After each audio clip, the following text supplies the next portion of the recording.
नमस्कार मंडळी, स्वागत आहे तुमचं. आज आपण लग्नानंतर होईलच प्रेम या मालिकेचा आजचा म्हणजे 26 नोव्हेंबरचा भाग ऐकत आहोत. प्रेक्षकांनो, आजचा एपिसोड खूप सॉलिड आणि धमाकेदार असणार आहेत. या एपिसोडमध्ये खूप ट्विस्ट अँड टर्न्स येणार आहेत आणि आता आपण त्या आतुरतेने वाट बघत होतो की नंदिनीला तो हार कधी मिळणार. आता बघा, नंदिनीला तो हार फ्री मिळालेला असतो आणि तो कसा मिळालेला असतो हे याची सुरुवात आपण आता करूया. सुरुवातीला बघतो की रम्या त्या सुनीताला म्हणते की तुमच्याकडे फोटो आहेत का त्या काव्याच्या बॉयफ्रेंडचा, असेल तर दाखवा ना. आणि सुनीता म्हणते की हो हो, होता तो माझ्याकडे फोटो, पण तो आता माझ्याकडनं डिलीट झाला. आणि हे ऐकल्यावर रम्या जरा अपसेट होते बरं का. आता रम्या विचारते त्यांना की तुमच्या डिलीट मध्ये रिसायकल बिन मध्ये असेल ना तो फोटो, पण ती सुनीता म्हणते की मी सगळीकडनं फोटो डिलीट केला आहे. आता पुढे त्या आजी आजोबा इकडे याला भेटायण्यासाठी कॅफेमध्ये आले असतात आणि तो सीन आता दाखवलेला आहे. आणि आता ते आजी आजोबा नंदिनीला विचारतात, ए बेटा नंदिनी, कशी आहे? खूप दिवसांनी दिसते. नंदिनी म्हणते की मी मस्त, तुम्ही कसे आहात आजी आजोबा? आणि आजी म्हणतात की आम्ही ठणठणीत आणि खुश आहोत. आणि वेदांत जो त्यांचा मुलगा आहे तो थोडा शॉक्ड आणि सरप्राईज सुद्धा झालेला आहे. त्याला माहित नसतं ना की नंदिनी आणि त्याच्या आई वडिलांची ओळख आहेत. आजी विचारतात की आनंद निवास कसा आहेत ग नंदिनी? आणि वेदांत म्हणतो की आनंद निवास, तुम्हाला कसं माहिती आई बाबा हे सगळं? आणि वेदांतला समजतं की नंदिनीची सगळी स्टोरी खरी आहे. आणि वेदांत विचारतो की आई बाबा, तुम्ही यांना कसं ओळखता? आणि ते बाबा म्हणतात, अरे वेदांत, तिने आनंद निवास मधल्या माणसांना इतकं आपुलकीने सांभाळलंय रे बाबा. अरे तू गेला ना की समजेल तुला. तिथे स्वतःची वकिली तर सगळेच करतात, पण दुसऱ्याच्या आनंदासाठी हिरहिरीनं बोलणारी, काम करणारी हिच्यासारखी माणसं कमी असतात रे वेदांत. आणि त्या आजी म्हणतात की लाखात एक पोर आहेत रे बाबा वेदांत ही. आणि त्या आजींना थोडं टेन्शन आलेलं दिसतं आणि ते म्हणतात की काय ग पोरी, तू इथे कशी? आणि वेदांत सांगतो तेवढ्याच नंदिनी विषय टाळून म्हणते की काकू, तुम्ही मला इथं भेटलात, छान वाटलं. नंदिनी त्यांना विचारते की काका, तुमची सांधेदुखी कशी आहे? ते काका म्हणतात, बरी आहे. तू आणि माझा मुलगा एकमेकांना ओळखतात का? नंदिनी म्हणते की नाही काका, ओळखत नाही. ते ना बसायला जागा नव्हती ना, म्हणून आम्ही एका टेबलवर बसलो. आणि नंदिनी खोटं बोलते आणि ती म्हणते की बरं चालू द्या तुमचं, मी निघते. आणि जाताना तो हार बघत असते ती नंदिनी त्या काकूंच्या गळ्यात. आणि वेदांत म्हणतो की थांबा नंदिनी, आईच्या हाराबद्दल बोलला नाहीत तुम्ही नंदिनी. आणि त्या काकू म्हणतात, कशाबद्दल रे वेदांत? आणि वेदांत म्हणतो की आई, तुला जो हार मी गिफ्ट केला ना त्याबद्दल बोलत होत्या नंदिनी. आणि त्या काकू गळ्यातला हार काढता म्हणतात, आणि हा का? त्या काकूंनी हारावर हात ठेवून म्हटलं की हाच हार हवायत का बेटा? आणि नंदिनीला आठवतं की जीवाच्या आजीचा हार हाच आहे. आणि ती हाराला हात लावण्याचा प्रयत्न करते आणि तिच्या डोळ्यात पाणी येतं प्रेक्षकांनो. आणि परत या सुनीताचा आणि ह्या दोघींचाही सीन दाखवले. सुनीता म्हणते की तुम्ही इथे कशाला आलात? आणि वसू आत्या म्हणतात की भाच्याच्या काळजीपोटी आली हो मी. सुनीता म्हणते की त्या दिवशी नाही वाटली का तुम्हाला काळजी? त्या दिवशी जीव तोडून सांगत होते मी तुमच्या घरी येऊन. आणि वसू आत्या रम्याकडे बघून सांगतात की ओ, आम्ही उशिरा आलो ना त्या दिवशी घरी, आम्ही दोघींनी मध्ये पडून सगळं प्रकरण मिटवलं असतं. आणि सुनीता म्हणते, मग काय आता माहिती काढायला आलात का फक्त? रम्या म्हणते की नाही हो, तुमचा गैरसमज होतोय, आम्हाला काही माहिती नको होती अहो. सुनीता ना ह्या दोघींकडे बघतच असते. रम्या म्हणते की काय झालं ना मामी, चुकीचं वागली ना तुमच्या सोबत, तर आम्हाला जाणून घ्यायचं होतं नेमकं हे काय झालं, काय प्रकरण होतं ते. मामी अशी वागत नाही ना कधी कोणाशी, म्हणून. वसू आत्या लगेच म्हणतात की जेन्युअनली वाईट वाटलं तुमच्याकडे बघून, खूप वाईट झालं तुमच्या बाबतीत. सुनीता म्हणते वाईट तर तुमच्या मानिनीच्या बाबतीत घडणार आहे आता, तेव्हा तिच्या सुनेचं सत्य तुमच्या सगळ्यांसमोर येईल ना तेव्हा. आणि सुनीता म्हणते की खात्री आहेत मला, काव्याचा चेहरा एक ना एक दिवस सगळ्यांसमोर येणारच. मानिनीला तर मी खडभरून जागा करण्याचा एक प्रयत्न तर केलाच होता, पण तिला काही ऐकायचंच नाहीये, त्याचा काही उपयोगच नाहीयेत ना. तो विषय तर माझ्यासाठी कायमचा बंदच झालाय. वसू आत्या कशा लगेच म्हणतात की संपला असेल हो तुमच्यासाठी तो विषय. वसू आत्या म्हणतात की मला ना पार्थची काळजी वाटायला लागली तो. आणि या जसं तिच्या समोर गयावया करतात की ही काहीतरी सांगेल की सांगते की मला किती काळजी आहेत असं तसं. वसू आत्यांचं आपल्याला तर माहितीच आहे त्या कशा आणि कसं समोरच्याला आपल्या याच्यात करून घेतात ते. आणि वसू आत्या रम्याला म्हणतात की अगं रम्या, पार्थला काव्याच्या प्रकरणाबद्दल कळलं तर. आणि सुनीता म्हणते की तो तुमचा प्रॉब्लेम आहे. लगेच आता इकडे वसू आत्या रम्याच्या कानात, ही रम्या, ही बाई मानिनी समोर तर काही पचकणार नाही ना? रम्या म्हणते थांब जरा, आपण बोलूयात बघू. आणि दोघींची कानामध्ये फुसूर फुसूर चालूच असते. आणि रम्या म्हणते की मामीसाठी काही निरोप असेल तर मी देईल मामीला. आणि सुनीता म्हणते की कसला निरोप, मेली मानिनी ती माझ्यासाठी, यांना हेच ऐकून घ्यायचं. माझा आणि तिचा काहीही संबंध नाहीये. एवढंच बोलते आणि चालली जाते. इकडे वसू आत्या आणि रम्या दोघी फार फार खुश होतात आणि ती सुनीता गेल्यावर इकडे वसू आत्या म्हणतात की चला एक टेन्शन गेलं. आणि इकडे रम्या उठून उभी राहते आणि म्हणते की येस येस आई, आता हे टेन्शन आता काव्याने घ्यायला हवं. आत्ता येणार आहेत बघ खरी मज्जा. आता त्यांच्याकडे असलेला तो तुटलेला पेनड्राईव्ह आहेत ना, तोच पेनड्राईव्ह रम्या घेते आणि म्हणते की आई, ह्या पेनड्राईव्ह मध्ये आपल्याला काव्याचा आणि तिच्या बॉयफ्रेंड व्हिडिओ आहेत बर का. आता आपली जीत होणार आहे. वसू आत्या म्हणतात अगं रम्या, तो मुलगा कोण आहे, काय करतो, कुठे राहतो, हे कसं कळणार आपल्याला. रम्या म्हणते अगं आई, ह्या पेनड्राईव्ह मध्ये नक्की काय आहे हे कळत नव्हतं आपल्याला, पण काय आहे तरी त्या मूर्ख माणसाने डेटा रिकव्हर करून दिला आहे. आपल्याला ना ह्या पेनड्राईव्ह मधला डेटा ना एखाद्या हुशार आणि एक्सपर्ट माणसाकडून नीट करून घ्यावा लागणार आहे. आणि इकडे वसू आत्या म्हणतात हो ग बाई, पण मानिनीने सुनीताच्या बोलण्यावर विश्वास नाही ठेवला, आपल्यावर कशाला विश्वास ठेवेल. रम्या म्हणते जाऊ दे सोड, त्या मामीच्या विश्वासाचं काय घेऊन बसलीस तू. अगं विश्वास पारचा गमावला गेला पाहिजे. इकडे रम्या म्हणते की आई, तुला आठवतं का ती सुनीता काय बोलली ते, काव्या तिच्या बॉयफ्रेंडला लग्नानंतर पण भेटत होती. रम्या म्हणते की सगळ्यात आधी या पेनड्राईव्ह मधले फोटो व्हिडिओ सगळे रिकव्हर करू. हे आधी आपल्याला कळायला हवं की हा काव्याचा बॉयफ्रेंड नक्की कोण आहे. मग आपण त्याला पकडू, त्याला आपल्या बाजूने वळवून घेऊ, मग काव्याचं आणि पारचं लग्न मोडू. वसू आत्या म्हणतात चला इथे येणं सार्थकी लागलंय. वसू आत्या म्हणतात की पेनड्राईव्ह नीट कर तू आणि तो डाटा रिकव्हर करून घे. आणि वसू आत्या म्हणतात चल चल चल. आणि ह्या दोघी आता कॅफे मधनं निघाल्यात. आणि नंदिनी त्यांच्या समोरच असते, पण ना नंदिनी यांना दिसली ना नंदिनीला ह्या दिसल्या. आणि इकडे आपण बघतो की नंदिनी त्या आजीचा हार बघत असते आणि त्यांना म्हणती हो काकू, छान आहे तर तुमचा हार. आणि तिने थोडस तिला वाईट वाटलं की यांच्याकडनं मी हार कसा मागावा. जाऊ द्या, त्यांच्याच गळ्यात आहे हार आणि तिला ते थोडस ऑकवर्ड वाटलं, त्यामुळे ती त्यांच्याकडे तो हाराबद्दल काही बोलतही नाही आणि मागतही नाही. आणि तो हार बागणं चांगलं दिसणार नाही म्हणून नंदिनी आता बॅकफुटला जाण्याचा प्रयत्न करते. आणि नंदिनी त्या काकूंना म्हणते की छान आहे ह काकू, हार खूप सुंदर आहे. आणि त्या काकू म्हणतात काय ग नंदिनी, काय ग बेटा, काही बिनसलंयत का तुझं. अगं तुझ्या डोळ्यात पाणी दिसते. नंदिनी म्हणते नाही नाही नाही नाही काकू, काही नाही. आणि त्या काकू म्हणतात खोटं नको बोलू, जसं पाणी दिसतंय ना तुझ्या डोळ्यात काहीतरी आहेत, खोटं नको बोलू. जसा वेदांत आहे तशी तू पण आहेत आमच्यासाठी. सांग बरं काय झालंय बेटा. नंदिनी सगळं खरं खरं सांग. नंदिनी म्हणते काही नाही काकू, खरंच काही नाही झालं. नंदिनी म्हणते की असंच तो हार बघितला आणि गही भरून आलं. आजी म्हणतात की तो हार बघून तुला का भरून आलं. आणि वेदांत म्हणतो की थांब बाई मी सांगतो. अगं हा हार जो तुला मी गिफ्ट केलायत ना, त्यासाठीच यांनी पेपरमध्ये जाहिरात वगैरे दिली होती आणि मला शोधून काढलंय. आणि वेदांत म्हणतो की खरं तर हा हार म्हणजे, आणि नंदिनी त्याला बोलू देत नसते आणि मध्येच बोलते की नाही नाही काकू, जाऊ द्या सोडा, तुम्ही ना त्यांच्याकडे लक्ष देऊ नका. हा हार हवा होता मला पण आता नकोय तो. आणि असं बोलल्यानंतर त्या काकू जरा आश्चर्यानेच बघतात. आणि नंदिनी म्हणते की काकू, तो हार तुमच्या गळ्यात खूप शोभून दिसतोय. आणि इकडे नंदिनी म्हणते की तुमचं सजेशन खूप बरोबर होतं ह वेदांत, मी दुसरा हार करून घेते, तुम्हाला त्रास नाही होणार, इट्स ओके. आणि वेदांत म्हणतो की आई, नंदिनी हा हार माझ्याकडे मला मागायला आला होता.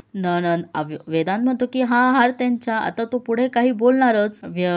नंदिनी म्हणते की प्लीज वेदांत प्लीज, नकोय मला तो हार. आणि त्या काकू म्हणतात की अहो गाठ करा बरं ह्या हाराची. आणि ते अहो लगेच पुढे येतात आणि त्या हाराची गाठ काढायला जातात. नंदिनी म्हणती काकू नाही, हा हार मला तुमच्या गळ्यातनं काढून नको आहे. नंदिनी म्हणते की तुम्ही असा हार मला काढून द्याल तर त्याचा मला त्रास होईल, तुम्हाला गिफ्ट केला आहे तुमच्या मुलाने तो हार. मला वेदांतने आता सांगितलं की तो हार तुम्हाला गिफ्ट केल्यावर तुमच्या चेहऱ्यावर आनंद झाला ते, आणि मला तुमचा असा आनंद नाहीही राहून घ्यायचा आहे. आता इकडे काकू बघा किती छान बोलतात तिच्याशी आणि म्हणतात अगे मुली, अगे नंदिनी, मुलांचं प्रेम हाच आमचा आनंद असतो आणि हे काही वस्तूवरनं नसतं ठरत ग.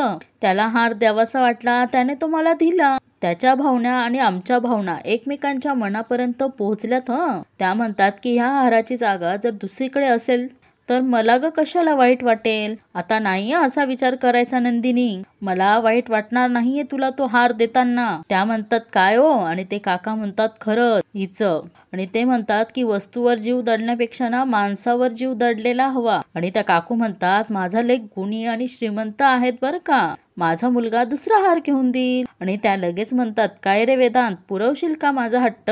आणि तो वेदांत म्हणतो की एक काय आई 10 हार घेऊन देईल तुझ्यासाठी. आणि तो म्हणतो की माझी आई स्वतःहून तुला हार देते आहेत नंदिनी, असू द्यात तुमच्याकडे. नंदिनी म्हणती हो काकू, पण मी हा हार का मागते, कशासाठी मागते हे तुम्ही मला काहीच विचारलेलं नाही. न विचारता तुम्ही मला. आणि तेवढ्यात ते काका म्हणतात की काही गरज नाही बेटा तो आम्हाला विचारायची, या हारावरनं मोठं प्रकरण घडलेलं असणार आहे. त्या काकू म्हणतात की मोठं प्रकरण झाल्याशिवाय तू अशी वस्तू मागणार नाही. तुला ज्या भावनेने ती वस्तू देण्यात आली आहे ते कारण तसंच महत्वाचं असणार आहे. मला कळतं बेटा सगळं, असं बोलून त्यांनी तो गळ्यातनं हार काढून नंदिनीकडे सुपूर्द केला. आणि तोही अगदी पैसे न घेता, म्हणजे फ्री फ्री फ्री. आणि इकडे आता काकू आणि काका स्व इच्छेने म्हणतात की हा आहार बेटा तुझ्याकडेच असू दे. आणि तो आहार स्व इच्छेने त्या नंदिनीकडे गेला. आणि बघा ना प्रेक्षकांनो, इथे थोडंसं ना हे वाटतं की नाही, एवढा महागडा हार आणि तोही तिला काही न विचारता त्यांनी तसंच तिला देऊन टाकला. हेही थोडी विचार करण्यासारखी गोष्ट आहेत. पण असो, ही मालिका आहेत त्यामुळे आपण एन्जॉय करायचं. आता पुढे बघूयात काय काय होतं ते. आता नंदिनीचं त्या हाराकडे बघून खूप मन भरून येतं. नंदिनी म्हणते की काय बोलू काय म्हणू, माझ्याकडे ना शब्दच नाहीयेत. थँक्यू सो मच काकू. त्या काकू म्हणतात काय ग नंदिनी आता काकू म्हणतेस आणि परक समजतेस का. त्या म्हणतात की हा तुझ्या लग्नाचा आहेर आहेत असं समज आमच्याकडनं. मग नंदिनी आता नमस्कार करते त्या दोघांना. दोघही आशीर्वाद देतात की सुखी राहा बेटा, यशस्वी भव. ते काका म्हणतात नंदिनी बेटा आम्ही निघतो ह. नंदिनी त्यांना जाता जाता म्हणते की काका पुढच्या वेळेस आलात की आनंद निवासला भेट द्या ह. त्या काकू म्हणतात की हो नक्की येऊ आम्ही. आता इकडे ती नंदिनी वेदांतला असं थँक्यू म्हणण्यासाठी पुढे येते. वेदांत म्हणतो आई बघ बरं त्या पुन्हा पुन्हा थँक्यू म्हणताय, रागव बरं त्यांना. वेदांत म्हणतो खरं सांगू का तुम्हाला नंदिनी, हा हार जो तुम्ही मिळवलाय तो तुमच्या चांगुलपणामुळे मिळवलाय आणि तुमच्या गुडविलमुळे. आणि वेदांत म्हणतो की बरं चला येतो आम्ही, आम्हाला उशीर होतोय. आणि ते असं बोलून निघालेत. आणि इकडे नंदिनीला तिच्या आजी सासूचा हार मिळालाय. आणि आता इकडं नंदिनीचं एक टेन्शन तर गेलं, पण आपल्याला माहिती की आपल्या मागे आता दुसरं टेन्शन आहे, त्या काव्य आणि जीवाचा लग्नाच्या आधीचं. आणि इकडे नंदिनी खूप खुश होते आणि म्हणते की जीवा आता तुम्हाला तुमचा माळ परत मिळणार, तुमच्या चेहऱ्यावरचं दुःख आणि गिल्ट कायमचं पुसून जाईल असं ती मनाशी ठरवते. रम्या इकडं बडबड चालू असते, म्हणजे या दोघी घरी पोहोचलेल्या असतात. आणि रम्या म्हणते की आई जरी काव्य मूव्ह ऑन झालेली असेल ना तरी आपण तिचा भूतकाळ शोधून काढूच असं वसू आत्याला सांगत असते ती. वसू आत्या म्हणतात अगं बाई आपण करू ते, पण ज्याच्यासाठी आपण हे सगळं काही करतोय पार्थसाठी आपण तारेवरची कसरत करतोय. पार्थ काव्यामध्ये आधीच इंटरेस्टेड आहे, तो काही काव्याच्या भूतकाळात इंटरेस्टेड नाहीये.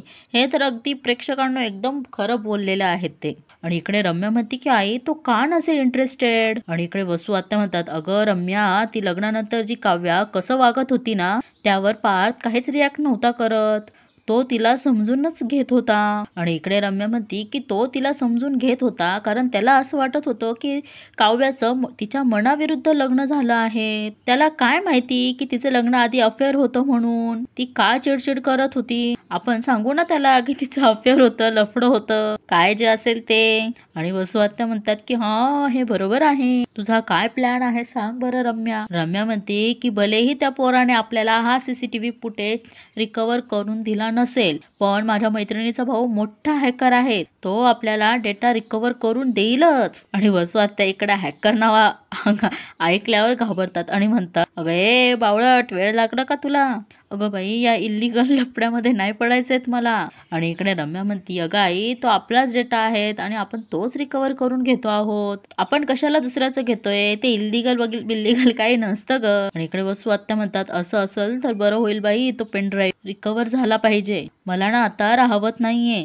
रम्या म्हणते की आई पेशन्स ठेव, काही करू नको, आता सगळ्या गोष्टी आपल्या बाजूने होत आहेत, तुला आठवतंय ना. आणि त्या गुरुजींनी सांगितलेली भविष्यवाणी खरी झाली तर इथे आपल्याला त्या गुरुजींची भविष्यवाणी आठवून दिलेली आहे तर प्रेक्षकांनो. आणि प्रेक्षकांनो, त्या गुरुजींनी ना अर्धवट भविष्यवाणी केली होती. रम्या, तुझं लग्न होईल 5शी, समोर लोक असतील. आणि प्रेक्षकांनो, या भविष्यवाणीवरनं तर असं वाटतंय की इथे पार्थचं आणि काव्याचं लग्न तुटू शकतं का काय होणार आहे माहित नाही. आपण बघूयात आता पुढे काय होतं ते. आणि इकडे ही रम्या आता दिवसा पार्थ सोबत लग्न करायची स्वप्न बघायला लागली आहेत. वसू आत्या म्हणतात की हे नवीन वर्ष तुझ्या आयुष्यामध्ये आता नवीन आनंद घेऊन येणार. रम्या म्हणती की ते समजलं का आई. वसू आत्या म्हणतात पण नवीन वर्ष काव्याच्या आयुष्यात वादळ घेऊन येईल. बघा आता प्रेक्षकांनो, आता कोणाच्या आयुष्यात हे नवीन वर्ष वादळ घेऊन येईल हे आपल्याला पुढे कळेलच. रम्या म्हणती पण त्या काव्याचा बॉयफ्रेंड कोण असेल याचा मी विचार करते आहे. आणि इकडे यांचा सीन इथे स्किप केलेला आहे. यांचं बडबड चालूच असते. ह्या दिवसा डोळ्या स्वप्न बघतच असतात.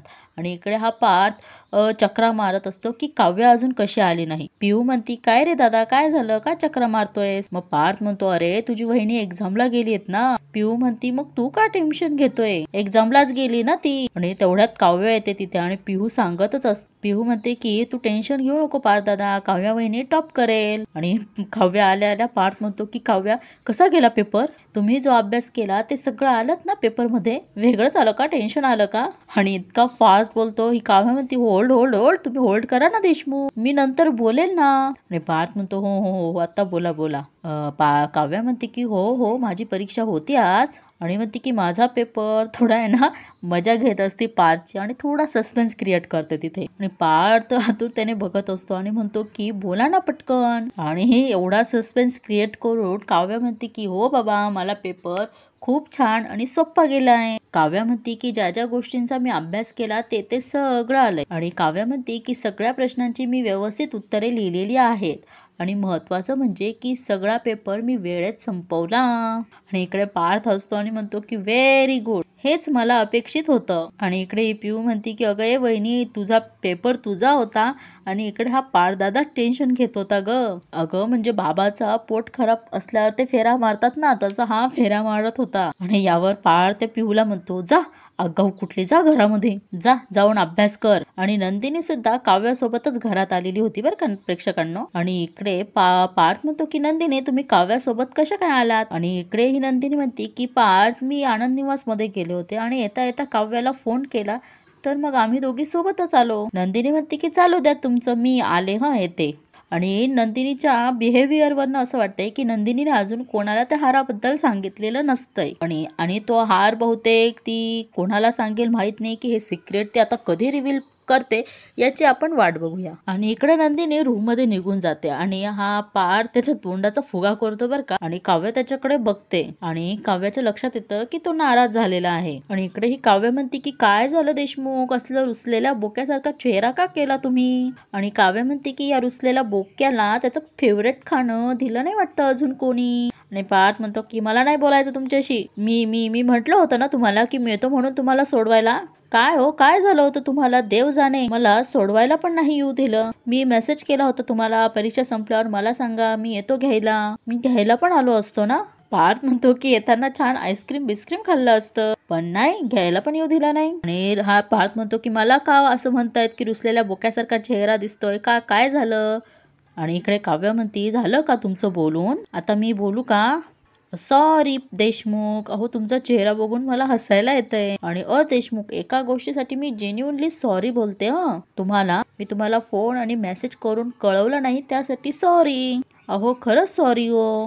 आणि पार्थ एवढं सॉरी म्हणूनही तिच्याशी बोलत नाही आणि कान धरून म्हणते सॉरी ना देशमुख, बघा ना माझ्याकडे, प्लीज प्लीज देशमुख सॉरी. पण तरी हा बघत नाही. आणि मग ती म्हणते की असं नका ना करू लहान मुलांसारखं, काय रुसलेला चेहरा करता, साधी सुधी परीक्षा नव्हती माझी, केवढं टेन्शन आलं होतं मला देशमुख. अहो असं काय करता, बघा ना माझ्याकडे, मी रिलॅक्स ना, आता गेलं ना टेन्शन, बघा ना माझ्याकडे, आता संपली माझी परीक्षा, आता मला टेन्शन नाहीये, त्यामुळे आता मी फिस्कारायला तयार आहेत बरं का, फिस्कारू का तुमच्यावर, फिस्कारू.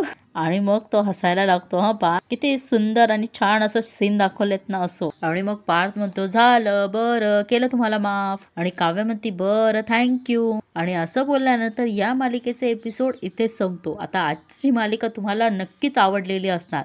आवडलेली असेल तर लाईक, कमेंट आणि शेअर करायला विसरू नका आणि हो सबस्क्राईब करायला तर मात्र विसरू नका. आणि उद्याच्या भागात आपण बघतो की हे सगळे जण काहीतरी सेलिब्रेट करतात पाणीपुरी खाऊन. आणि इकडे बघा आता पाणीपुरी खाताना काव्याला लागतो ठसका आणि इकडे नंदिनी पाणी आणायला जाते आणि तेव्हाच इकडे जीवा काहीतरी ट्रिक वापरतो आणि पाणी घेतो आणि थप तिच्या डोक्यावर टाकतो. आणि इकडे नंदिनी म्हणते की तुम्हाला कसं माहिती जीवा की फक्त हे आमच्या घरच्यांनाच माहिती की तिला ठसका लागल्यावर तिच्या डोक्यावर पाणी टाकलं, थप केलं आणि लगेच तिला बरं वाटतं. झालं. आता हे काव्य आणि जीवा हे दोघंही घाबरून जातात आणि एकमेकांकडे बघायला लागतात. आणि प्रेक्षकांना तुम्हाला काय वाटतं आता ह्या दोघांचं सत्य लवकरात लवकर समोर येईल का नाही हे नक्की कमेंट करून सांगा. आणि तुम्हाला काय वाटतं की हे सत्य समोर यायला पाहिजे की नाही यायला पाहिजे हे सुद्धा कमेंट करून सांगा. आणि आजचा एपिसोड तुम्हाला कसा वाटला हे नक्की लाईक करा आणि सबस्क्राईब करायला मात्र विसरू नका. आपण उद्या पुन्हा भेटू या मालिकेच्या इंटरेस्टिंग अशा रिव्ह्यूसोबत. तोपर्यंत तुम्ही काळजी घ्या. Bye bye.